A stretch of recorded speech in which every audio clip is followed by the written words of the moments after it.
మీకు ఎప్పటి నుంచో ఒక మాట చెప్పాలనుకుంటున్నాను. చెప్పండి. ఐ లవ్ యూ అండి.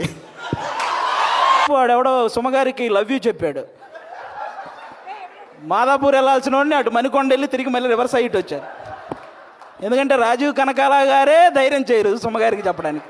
అలాంటిది అతను ధైర్యం చేశాడు. అది సీరియస్గా సాహసం అనే చెప్పాలి అది. ఓకే, ఈ సినిమా నువ్వా వద్దు చాలు, మళ్ళీ చెప్తావేంటి? ఓకే, ఈ సినిమాలో నేను చేయలేదు. ఈరోజు ఈ ఫంక్షన్కి రావడానికి ఒకే ఒక్క రీజన్, మా నాగబాబు గారి అమ్మాయి ప్రొడ్యూస్ చేసింది కాబట్టి ఈరోజు ఇక్కడికి రావడం జరిగింది అంతే. అంటే ఆయన తన తమ్ముడు కళ్యాణ్ గారి గురించి తప్ప తన గురించి ఏమాత్రం ఆలోచించుకోకుండా నిస్వార్థంగా పనిచేసి తన తమ్ముడు సక్సెస్లో ఆయన కూడా భాగమైన మా నాగబాబు గారు అమ్మాయి ప్రొడ్యూసర్గా చేశారు కాబట్టి ఈరోజు ఇక్కడికి రావడం జరిగింది.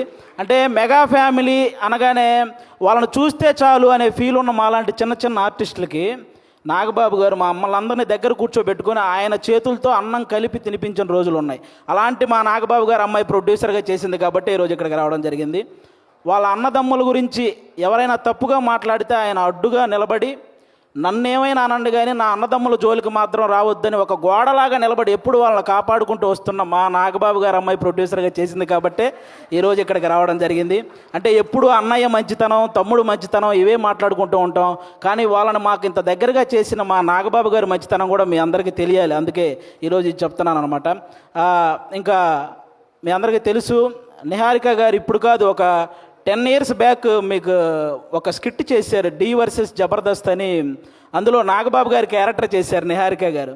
ఆ స్కిట్ నేనే రాశాను. ఫస్ట్ టైం ఒక టైమింగ్ అంటే ఎలా ఉండాలి, ఒక పంచ్ టైమింగ్ వేసేటప్పుడు ఆ మాడ్యులేషన్ ఎలా ఉండాలి, ఇవన్నీ కూడా నాకు ఒక రకంగా అలవాటైంది కూడా నిహారిక గారి టైమింగ్ చూసే. నాకు ఆ రోజు నేను స్కిట్ రాసినప్పుడు ఆ విధంగా నిహారిక గారు అప్పటి నుంచి నాకు పరిచయం అనమాట.